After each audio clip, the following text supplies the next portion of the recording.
Hello and welcome to the Feeling Good podcast. I am your host, Fabrice, and joining me here in the Murrieta studios is Dr. David Burns. Hi, David. Hi, Fabrice. Dr. David Burns has been a pioneer in the development of cognitive therapy, and he is the creator of the new team therapy. He is the author of Feeling Good, which has sold over 5 million copies in the United States and has been translated into over 20 languages. He is an emeritus adjunct clinical professor of psychiatry at the Stanford University School of Medicine. Welcome to episode 81 of the Feeling Good podcast. And we have another Ask David today. We have like a backlog of questions that we need to get through. So without further ado, let's start with this. I have here something from Galina. And Galina says, I enjoy, as usual, your broadcast and such amazing, simple ways to confront the fear. This is based on the third installment of the 5 simple ways to boost your happiness, which is to face a fear.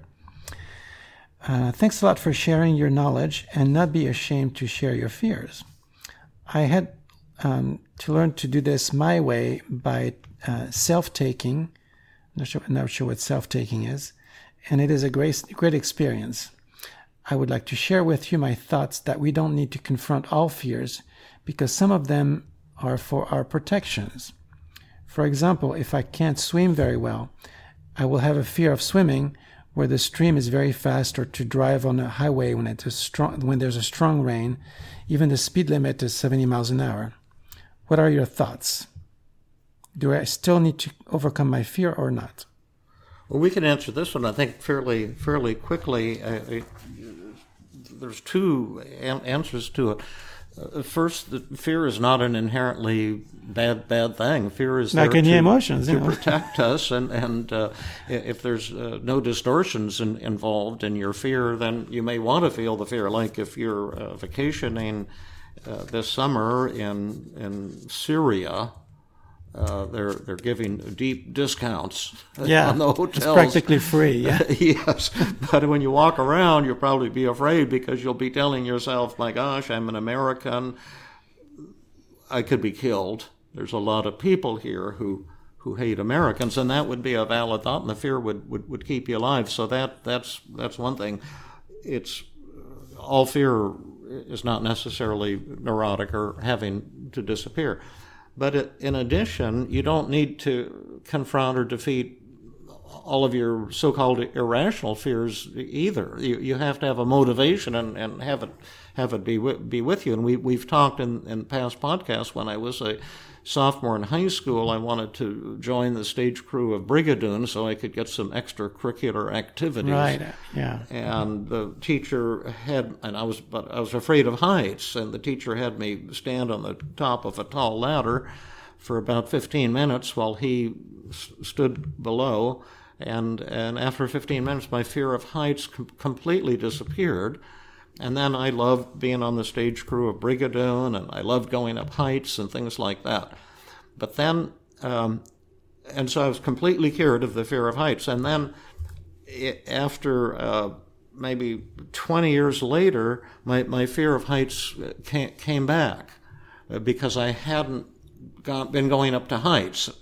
And I wasn't trying to avoid heights, it's just that for a long stretch there, college and graduate school and starting my practice, I had no time where I would it just happened that way. Yeah. And then suddenly I was at the Grand Canyon with my kids, and we were supposed to go down this kind of a rope thing down a cliff, and my fear of heights came back, and so sadly I've got it back again now.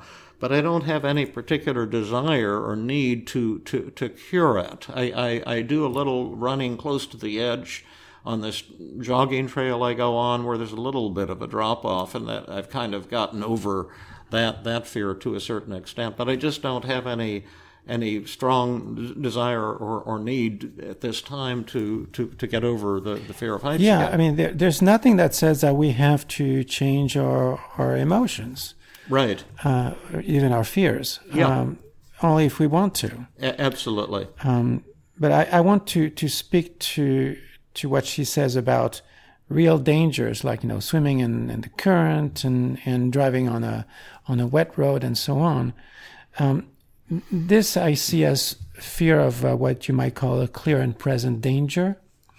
There's a very famous book on this called The Gift of Fear.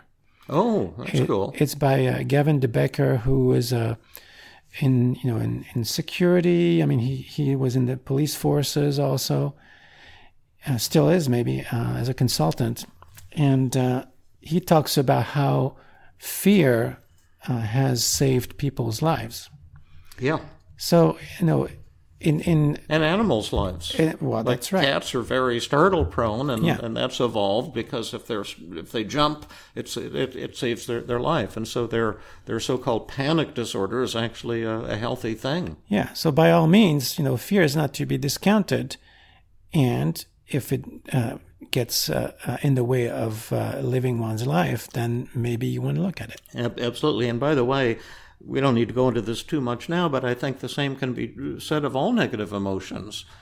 Sadness is a beautiful thing. Without distorted thoughts, tears and grief.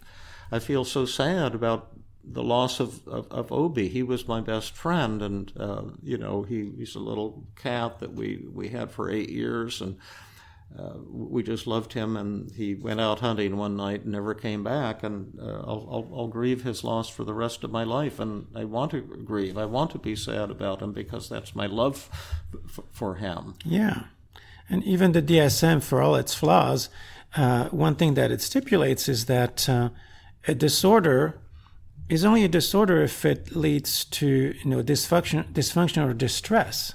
Yeah. But if you're perfectly happy with it, then it may not be a disorder. Well, or it may not be something we need to treat. Exactly, it may not be something you need to treat. Exactly. We have something here from Courtney. How do you spell the Courtney? Courtney. Okay. And she says, I'm listening to the eBook for feeling good. I love it. I'm so excited to finish it and have my patients read it too. I was referred to the website to find the supplemental information that goes along with the book. For some reason, I cannot find it. Can you point me in the right direction? Yes. I did this as a favor to the people who did the ebook of Feeling Good, the new mood therapy, as well as the audio book. That they want to see some of the charts and take some of the tests. And so I have a tab on my website where you can use a special code and go there and get a photocopy of the pages in the book that have those diagrams. Yeah. She doesn't seem to be able to find it. So all she has to do is email me, david@feelinggood.com. I do them one by one, and then I'll send you the code, and then you can go. Well, maybe you can respond to that email. I have already. Okay, yeah. But I just wanted to make an announcement. Okay, very good. Here's a question from Carlos. How do you spell that? Carlos. Carlos, okay. He says, Dr. Burns, what book do you recommend for CBT smoking treatment? What book or what technique? Well, he says book. Well, I actually talk about that in one of my books. I don't remember which one. It's probably the Feeling Good handbook, but I can tell you that what worked for me for smoking, what I've used for a number of patients, you may have an approach that you use as well. But when I was a resident, we had some fellow from the community said he was going to come in and give us a demonstration on how to do hypnosis. Mm-hmm. And so he had us close our eyes as a group of residents. And I don't think he put me in a trance or anything. You just close your eyes and relax. And then he said, now, do some of you have some, habit that you want to get over? And I think he used smoking as an example. And I'd been smoking maybe half a pack of cigarettes. There were these fancy Indonesian cigarettes that had a wonderful clove smell, and it was very cool to smoke them. A habit that you want to, get rid of, and wriggle your right finger yes, left finger no, or both, I don't know. And so I think my right finger wiggled. And then he gave all positives. He said, so now let's think about some of the benefits of being a non-smoker. Like you'll have fresher breath, and you'll have greater stamina, and you'll have a sense of self-confidence that you've conquered this habit. You'll have better self-esteem. What are some other benefits of becoming a non-smoker? Oh, you'll be able to tell people, oh yeah, I don't smoke anymore. What are some more? You'll live longer. Oh yeah, you'll live longer. You'll have better health. You won't bother people who hate smoke. Well, that's a negative. So he'd say you'll be able to you will connect better with people who oh, you want to put it in the positive form. He said put everything in positive, because he said if you put it in negative, like, oh, you'll get cancer, you'll get so nervous you'll start smoking. So he said do everything positive, and that was pretty much all there was to it. He just think of those things, and then it says, now, one last question. Ask yourself now: would you like to stop smoking? Right now, move your right finger, left finger, if you'd rather wait a few weeks to do it, or both if you don't know. Mm-hmm. And then my right finger wiggled, and he says, okay. And then after you wake up, you'll find that you have no more desire to smoke. And then he went, 5, 4, 3, 2, 1, open your eyes. And I never smoked again after that day, and I didn't even miss it. It was like kind of like a miracle. So I personally found that to be a good treatment. It can probably be done in a fancier way. But he did team, maybe not team CBT, but team good. hypnosis, because he did agenda setting. Yeah, paradoxical agenda setting. That's a good point. And so, yes, that's a great discovery you just made. I would say if you're a therapist, you're going to use hypnosis, do team first. Do paradoxical agenda setting. You'll get a much bigger bang for your buck. And actually, one of the people in our Tuesday class, Dr. Jeff Lazarus, who does hypnosis for children and teenagers with psychosomatic complaints and anxiety and stomach pain and tics and bedwetting and all of that stuff. And he says that since he's learned Team CBT, the positive reframing, the paradoxical agenda setting, the daily mood log, he says his power, his effectiveness has increased dramatically in his work. And he's actually going to give a talk at an upcoming conference called "More Powerful Than Hypnosis" is the title of his talk. And he's going to be talking about Team CBT and the importance of agenda setting and dealing with motivation before you try the technique. The hypnosis is just M equals methods, but you want to do empathy first and paradoxical agenda setting first. Yeah. So I hope that answers Carlos's question. Here's one going back to episode 60 on self-monitoring, and who's this one from? This is from Avi. Avi, okay. And he says, "Wow, that's very exciting. Since you'll be addressing this issue, I'd like to try to conceptualize my question a bit more.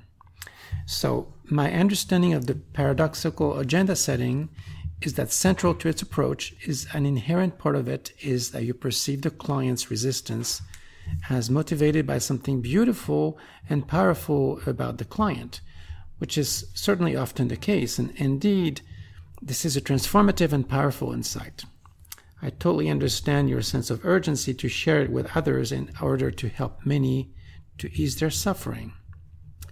Unfortunately, as you've pointed out in working with relationship conflicts, your breakthrough there was in realizing the resistance of your client stemming from two diametrically opposed forces, rooted in the very being of his character, namely that he's also motivated by dark and bad forces, which can't be ignored. This insight is true and an integral part of dealing with the paradoxical agenda setting, that not only do I take into account his resistance for positive reasons, but also have to address his resistance motivated by his dark side. Looking forward. So you wanted to comment on this. This is not a direct question. Right, but it's really an important point. And I think, Avi, you're absolutely right about that. When I'm working with, or when team therapists are working with depression and anxiety, when you're doing paradoxical agenda setting and bringing resistance to conscious awareness and then melting it away very quickly, the two questions we ask about each negative thought or each negative feeling is, what does this thought or feeling show about you that's positive and awesome? And also, what are some benefits to you of this negative thought or feeling? And so, as you do that, the patient actually becomes proud of his or her suffering, his or her resistance, his or her symptoms. It's really a spirit uplifting thing. We had a recent hiker who, and I won't reveal anything except the topic, but who was feeling that she was kind of a bad mother, and such a common theme, I'm a bad mother, I'm a bad father. We hear that all the time, and people we're working with. And when we did the paradoxical agenda setting to show all the beautiful things this showed about her, it just blew her mind, and by the end of the hike she was just laughing and joyous. And that is a huge new technique in psychotherapy. However, when we're working with relationship problems and with habits and addictions, we're working with the dark forces, in addition to some of the positive forces. But the dark. So people might not be proud of that. Exactly, and that's perhaps why it's tougher to work with people with relationship problems, because when I work with someone with a relationship problem, they almost always have the belief that it's the other person's fault, and they have a lot of dark motivations to blame the other person, to argue with the other person. Sometimes we really want to lash out or get revenge or hurt somebody who we feel has hurt us. And when you use my interpersonal model, your own role in the problem, that you're not the victim you thought you were, and that you're actually creating, in most cases, the very problem that you've been complaining about. It's very painful. It's the death of the ego. It's a humiliating experience. But if you're willing to let the ego die and to see those dark forces within yourself, then the reward is to be able to develop joy and intimacy with the person you were in conflict with. But yes, that's a very painful death of the ego, which is quite different from recovery from depression and anxiety disorders. And you see also the dark forces at play in habits and addictions. The issue there is entitlement. We think we're entitled to have what we want, to get high, when we want, and that's also a different and less glamorous piece of human nature. Right. You want to add to some of this? I mean, you're already acknowledging Avi's point here, which is it's hard. You have any suggestion to go past that obstacle of there's a lot, the dark really, side. But part of it is I often say that the empathy is always important in therapy before we get into any of this, but particularly when you're working with habits and addictions, because or relationship problems, if I have one person there and say someone says, oh, I'm having a problem with my boss or with my wife or my partner, my husband, whatever, and I have got an A+ on empathy, and the patient thinks that I like him or her, they like me, we've got good chemistry, that can sometimes help them to have the courage to look at the negative part of themselves, the less attractive part of themselves. And I often try to normalize it through self-disclosure and to say, yes, I too have found myself blaming others when things didn't go well, and when I have to look at my own role, it's shocking and painful and humiliating for me as well. But if you're willing to do this, and if you're willing to do this, I have tremendous admiration for you. The therapist also has to be willing to sit with open hands, because many people just want to complain about someone they're not getting along with, and don't actually want to get close to that person. And that's something that we've been working on recently in the Tuesday group, the Paradoxical Agenda Setting for people with relationship problems, the whole issue of sitting with open hands rather than feeling it's the therapist's job to persuade the person to change or to develop a more loving relationship with the person that they've been at odds with. Yeah, I see this as, even going one step further than empathy, I would call that compassion and self-compassion. Yeah. I think those are really useful notions that facilitate the work. You might want to, start integrating compassion into team. Oh, we're lacking in compassion. With any therapy without compassion is not gonna cut it. You're just gonna be a technician, throwing techniques at people, and that's maybe where a lot of the magic is. Compassion without technology feels good, but it won't cure people of much of anything or teach people what they need to go. But high technology without empathy, warmth, and compassion is going to fall short also. Yeah. So here's something from Ben. Let's see. He says, so that was sent to Ben. Let me see, trying to make sense of this. You want me to look at it? Yeah. See if I can. Ben said, reading when panic attacks, well, it's no feeling good. Just kidding. It's a good book, worth writing. But I do have one major contention with it. Twice now I tried using it in dealing with anxiety, and both times I failed. Feels like when I'm in the midst of anxiety, I just cannot narrow down my thoughts enough to figure out what my negative thoughts are. Second, it's time for a bestseller. And both of your books neglect to speak to the most pressing of all human problems, relationships. How about a book on that? Well, I think there is one.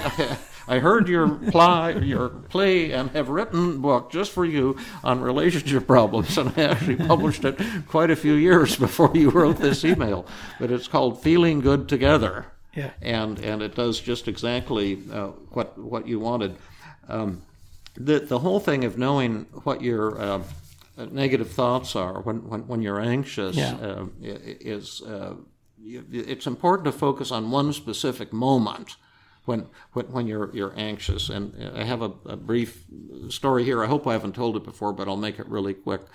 I had a stockbroker type of guy from Los Angeles who I was treating, and he had this impulse that there was going to be a big stock market crash a number of years ago, and so he told his customers, sell all your stocks. They're about to. There's going to be a huge plunge, and then I think you remember there was then a huge plunge, and he just looked like a genius. And then sometime after that, he said the market's going to come back now, so buy back in. Yeah. And then his customers all bought back in, and then the market went up. Yeah. So they made tremendous amounts of money, and he looked like some kind of financial genius, and you'd think he'd be happy, but instead he went into a state of depression and anxiety and came to me for treatment. And just like you, Ben, he said, I don't know what my negative thoughts are. I'm just anxious all the time, but I don't have any negative thoughts. And, of course, I believe that's never true. And so I said, well, give me a particular moment when you were anxious. And he said, well, I was playing golf with one of my customers. I was about to hit the ball, and I was just flooded with panic and anxiety. And I said, well, I drew a little stick figure of a golfer with a cloud above its head, like you'd see in a cartoon book. And I said, write some thoughts that will explain why this stick figure golfer he's so anxious and panicky. He's about to hit the ball. They don't have to be your thoughts. Just make up some thoughts so the reader of the comic book will know why this stick figure golfer is feeling panicky. And so he wrote down, I'll probably hook the ball into the lake and look like a fool. Right. The advice I gave was just dumb luck. I'm not as smart as my customers think I am. Pretty soon they'll see the truth about me, that I'm not the wizard everyone has me made up to be. Then they're going to lose confidence in me. Then I'm going to lose my customers. Then I'm going to go bankrupt. Then I'm going to end up a homeless person living on the streets of Los Angeles. Right. And then I said, so are these thoughts going to make the stick figure golfer anxious? And he says, oh, absolutely. The guy'd be in a panic attack. And then I said, I wonder if your thoughts are anything like that. And he said, oh, that's exactly what I was thinking. So it's just a matter of, do just like what we did in the podcast a couple weeks ago. You take a specific negative event, put the upsetting event at a specific time when you're feeling upset, then circle your feelings, rate how strong they are, and then write down your negative thoughts, and just make up some negative thoughts. That'll probably be good enough. Yeah, I think that there's something to be said for just taking the first step and even putting something down, even if you're not sure if it's your thought or if you're making this up. Yeah. Because out of that, you just pull a thread and then you start to unravel it. Yeah.